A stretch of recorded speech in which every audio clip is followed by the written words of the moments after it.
কোয়েল মল্লিক রাজ্যসভার সাংসদ পদ থেকে ইস্তফা দিলেন, এবার কোথায়? বিজেপিতে? কোথায় যাবেন কোয়েল মল্লিক, নাকি রাজনীতিই ছেড়ে দেবেন? এই সব প্রশ্নের উত্তর খোঁজার চেষ্টা করব। সম্ভাবনা কি কি দেখা যাচ্ছে বোঝার চেষ্টা করব, এবং বিজেপি নেতারা তারাই বা কিভাবে দেখছেন। আমার সঙ্গে বিজেপি বিধায়ক রুদ্রনীল ঘোষ রয়েছেন। কি মনে হয়, বিজেপিতে আসছে? দেখুন, তিনি কোথায় যাবেন কি না যাবেন, কোয়েল কোথায় যাবেন কি না যাবেন একজন পরিণত মানুষ, তার ব্যক্তিগত ইচ্ছা বা সিদ্ধান্ত। আমার এই ক্ষেত্রে মনে হয় যে তিনি একটা সঠিক সিদ্ধান্ত নিয়েছেন। তার মতো মানুষ তাকে ওই স্থানে দেখে, অর্থাৎ তৃণমূলের দলীয় পতাকায় রাজ্যসভায় সাংসদ হিসেবে দেখে পশ্চিমবঙ্গের মানুষ দলমত নির্বিশেষে তারা বড়ই কষ্ট পেয়েছিলেন। এবং সেই ক্ষেত্রে আমার নিজেরও মনে হয়েছিল ব্যক্তিগতভাবে, আমরা যতটা কোয়েল মল্লিককে চিনি এবং জানি, উনি এতটাই ভালো মানুষ, ওনার পরিবার এতটাই অন্যরকম ভাবে চলে, খালি মনে হচ্ছিল যে খাপ খাচ্ছে না, এটা বোধহয় কোন একটা ভুল সিদ্ধান্ত কেউ যেন চাপিয়ে দিয়েছে কোনোভাবে। তো যাই হোক, সেখান থেকে তিনি বেরিয়ে এসেছেন, তার জন্য পশ্চিমবঙ্গের মানুষ আমার মনে হয় তাকে শুভেচ্ছা জানাচ্ছেন। আর তিনি অত্যন্ত গুণী একজন অভিনেত্রী। আমি এটাই এই ক্ষেত্রে শুধু বলতে পারি যে সিনেমা সংক্রান্ত বা শিল্প সংক্রান্ত কাজে তিনি যদি মনোনিবেশ করেন তাহলে খুব ভালো হয়। তার অভিজ্ঞতাকে নিয়ে আরো ভালো ভালো কাজ করা যেতে পারে। বাকিটা তার ইচ্ছা, তিনি কি করবেন। আপনি বলেছিলেন ভুল সিঁড়িতে পা দিয়েছিলেন, যদি সঠিক সিঁড়ি তিনি চিনতে চান আপনি নিশ্চয়ই সাহায্য করবেন। যে কোনো স্বচ্ছতার জায়গায় তার সিদ্ধান্ত তিনি নেবেন। যে সিঁড়িতে তিনি পা দিয়েছিলেন সেই সিঁড়িটা ভালো সিঁড়ি ছিল না, এটা সমাজ বলেছে, পশ্চিমবঙ্গের প্রত্যেকটি মানুষ বলেছে, রাজনৈতিক বাইরে গিয়েও। বাকিটা তার সিদ্ধান্ত। ধন্যবাদ। বিজেপি বিধায়ক রুদ্রনীল ঘোষ আমার সঙ্গে ছিলেন এবং বলছিলেন যে ভুল সিঁড়িতে পা দিয়েছিলেন তিনি। বাংলার মানুষ তা জানতো এবং তিনি নিজে যখন বুঝতে পেরেছেন সরে দাঁড়িয়েছেন। আমার সঙ্গে মৈত্রী রয়েছে নয়াদিল্লি থেকে। মৈত্রী, দিল্লি সংসদে রাজ্যসভায় আরও একজন সাংসদ তৃণমূলের হাত ছাড়লেন, কি কি খবর আসছে বিভিন্ন জায়গা থেকে? কারণ বিরাট সম্ভাবনার একটা জায়গা তৈরি হচ্ছে, হয়তো তিনি বিজেপিতেও যোগ দিতে পারেন, এরকম সম্ভাবনা, এরকম জল্পনাও আসছে বিভিন্ন জায়গা থেকে। দেখো, এই সম্ভাবনা ক্রমেই প্রকট হচ্ছে, তার কারণ বেশ কিছু ছবি এবং তথ্য সামনে আসছে। যেটা খবর পাওয়া যাচ্ছে যে উপরাষ্ট্রপতি ভবনে আসার আগেই একটি বৈঠক করেন কোয়েল মল্লিক, এবং সেই বৈঠক তিনি করেছেন ভূপেন্দ্র যাদবের সঙ্গে। ফলে সেই জায়গায় দাঁড়িয়ে একটা বড়সড় সম্ভাবনা যে তিনি বিজেপিতে জয়েন করবেন কিনা, সেই সম্ভাবনা কিন্তু ক্রমেই মাথা চাড়া দিচ্ছে। এবং যেটা সব থেকে তাৎপর্যপূর্ণ এই মুহূর্তে দাঁড়িয়ে, কোয়েল মল্লিক যিনি একেবারে রাজ্যসভার সাংসদ হিসেবে সদ্য নির্বাচিত হয়েছেন, যিনি একটিও সংসদের অধিবেশন অ্যাটেন্ড করেননি, এই প্রথম হয়তো এই ধরনের কোনো ঘটনা ঘটলো যে একজন রাজ্যসভার সাংসদ যিনি রাজ্যসভার জন্য নমিনেটেড হয়েছেন এবং তিনি রাজ্যসভায় শপথ গ্রহণ করেছেন এবং একটিও তারপরে একটিও অধিবেশনে তিনি যোগ দেননি এবং তার আগেই পদত্যাগ করছেন, এইরকম ঘটনা কিন্তু কার্যত নজিরবিহীন। এবং সেই ঘটনারই কিন্তু এই মুহূর্তে সাক্ষী থাকতে চলেছি আমরা। এবং ইতিমধ্যেই আমরা যেটা জানতে পারছি যে ভাইস প্রেসিডেন্ট হাউসে তিনি ইতিমধ্যেই পৌঁছে গিয়েছেন এবং উপরাষ্ট্রপতির সঙ্গে দেখা করছেন তিনি।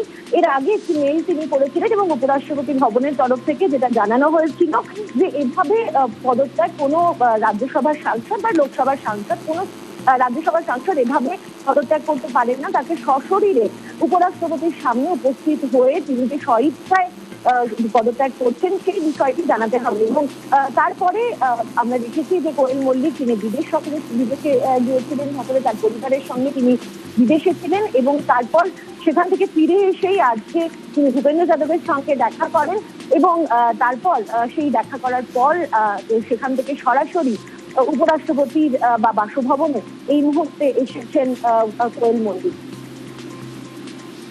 কোয়েল মল্লিকের ইস্তফা, আমরা যদি এবার হিসেবটা একবার বুঝতে চাই মৈত্রী, আরও একটা আসন তো রাজ্যসভার খালি হয়ে গেল। সেক্ষেত্রে এমন হতে পারে যে কোয়েল মল্লিক, সুখেন্দু শেখর রায় বা সুস্মিতা দেব বা প্রকাশচিক বড়াইকের মতো ভারতীয় জনতা পার্টিতে যোগ দিলেন, দিয়ে আবার মনোনয়ন পেলেন, আবার চলে গেলেন রাজ্যসভার সাংসদ হিসেবে, বা হয়তো তিনি ছেড়ে দিলেন। ঠিক কি হতে পারে? দিল্লি কি বলছে? দেখো, দুটো সম্ভাবনাই কিন্তু মূলত প্রথম যে সম্ভাবনার কথা তুমি বললে সেই সম্ভাবনাই কিন্তু এই মুহূর্তে সব থেকে বেশি মাথাচাড়া দিচ্ছে। তার কারণ যে সম্ভাবনার কথা জানা যাচ্ছে, এবং যেহেতু আজকে সকালের যে ইঙ্গিত পাওয়া গিয়েছে এবং যেখানে কোয়েল মল্লিক তিনি দেখা করেছেন ভূপেন্দ্র যাদবের সঙ্গে, বিজেপির শীর্ষ নেতৃত্ব, রাজ্যের দায়িত্বে থাকা বিজেপির সিনিয়র লিডার, তিনি তার সঙ্গে দেখা করা এবং তারপরে এসে ভাইস প্রেসিডেন্ট হাউসে পদত্যাগ করা, কোথাও একটা যে ইঙ্গিত দিচ্ছে যে তিনিও হয়তো তার যারা পূর্বসূরি রাজ্যসভার সাংসদদের যে পূর্বসূরিরা রয়েছেন, অর্থাৎ সুখেন্দু শেখর রায়, প্রকাশচিক বড়াই কিংবা সুস্মিতা দেবের মতো বিজেপিতে যোগদান করতে পারেন। এবার তিনি আগামী দিনে কি করতে চান সেটা কিছু সময়ের মধ্যেই স্পষ্ট হয়ে যাবে, যখন উপরাষ্ট্রপতি ভবনে থেকে তিনি বেরিয়ে আসবেন এবং এসে তার পদত্যাগ করার পেছনে মূল কি কারণ রয়েছে এবং তার ভবিষ্যৎ পরিকল্পনা কি রয়েছে সেই বিষয়ে স্পষ্ট আলোকপাত করবেন। অতন্য ধন্যবাদ। আমার সঙ্গে বিধায়ক কৌস্তব বাগচি রয়েছেন। কোয়েল মল্লিক বিজেপিতে আসছেন, কি মনে হয় আপনার? আমি জানি না, আমি বলতে পারবো না কি করবে না করবে, কে রেজিগনেশন দেবে, কে বিজেপিতে আসবে, কে কোথায় যাবে, আমি কি করে বলবো বলুন? আমার পক্ষে এসব বলা সম্ভব? কোয়েল মল্লিক যে রাজনীতির প্রতি ইন্টারেস্টেড ছিল সেটাই তো জানতাম না। প্রথমবার জানতে পারলাম কোয়েল মল্লিক রাজনীতিতে ইন্টারেস্টেড যখন তৃণমূলের রাজ্যসভায় নমিনেশন দিল। এর আগে এদেরকে তৃণমূলের মঞ্চে নাচ গান করতে দেখা যেত। এইসব নিয়ে আমাদের বিন্দুমাত্র কি ভেবে আছে? আমরা পুরোদস্তুর রাজনীতির সাথে জড়িত, আমাদের এই ধরনের কোন রকম আলাদা কোনো এও নেই। সিনেমা জগতের লোকজন সিনেমা করবে, এ করবে, ভালো মতন কাজ করবে। এরা এখন রাজ্যসভায় বিজেপি হয়ে আসবে কি না আসবে জানি না। দেখুন, একটা দলের বড়দের সিদ্ধান্ত, বড়দের যারা যেটা ঠিক করবে বড়রা সেটাই হবে। এখানে আমাদের আলাদা করে কোনো কিছু বলার নেই। বড়রা যেটা ঠিক করবে, পার্টির যারা নেতৃত্ব আছে তারা ডিসাইড করবে। কিছুক্ষণ আগে রুদ্রনীল ঘোষের সঙ্গে কথা হচ্ছিল, তিনি বলছিলেন কোয়েল ভুল সিঁড়িতে পা রেখেছিলেন। আপনিও তাই মনে করেন? আমি এইসব ব্যাপারে মাথায় কথাই বলতে চাই না। দেখুন, ইনাদের সিনেমা জগতে এরা সিনেমা টিনেমা করে, সিনেমা ক্ষেত্রে এদের একটা অবদান আছে। আমি মনে করি সিনেমা জগতের লোক এরকম এমন যে ব্যাপার নেই যে সিনেমা জগতের লোক পুরোদস্তুর রাজনীতি করে না, এমন ব্যাপারটা নয়। কিন্তু যারা সিনেমা জগতের লোক, যারা রাজনীতির কোনো কিছু টিপস অ্যান্ড বিটস না জেনে হঠাৎ করে এসে চলে এসে এবং রাজনীতির প্রতি একটা সিরিয়াসনেস, একটা ডেডিকেশন, এটা একটা অন্য জিনিস। আমি জানি না সেটা কোয়েল মল্লিকের কতটা আছে কি না আছে। তার যদি থাকে সেটা একরকম, তার যদি না থাকে সেটা আর এক রকম। আমার খুব একটা এই বিষয় নিয়ে খুব একটা উৎসাহ উদ্দীপনা কোনোটাই নেই। দেখুন, দলের নেতৃত্ব যেটা সিদ্ধান্ত নেবে সেটাই হবে। তবে আমি এটা মনে করি, বারংবার এক কথা আমি মনে করি যে আমাদের দলের যারা কার্যকর্তারা রয়েছেন, আমাদের যারা নেতৃত্ব রয়েছেন, তারা যথেষ্ট বিচক্ষণ এইসব ব্যাপারে সিদ্ধান্ত নেওয়ার জন্য। যারা আমাদের রাজ্য নেতৃত্ব, কেন্দ্রীয় নেতৃত্ব, তারা যথেষ্ট বিচক্ষণ এইসব ব্যাপারে সিদ্ধান্ত নেওয়ার জন্য। তারপর কে পদত্যাগ করবে, কে কি করবে, সেটা তাদের ব্যক্তিগত ব্যাপার। এখানে আমাদের এই নিয়ে আসলে তৃণমূলকে নিয়ে কথা বলার মতো রেলেভেন্সি আজকের দিনে নেই।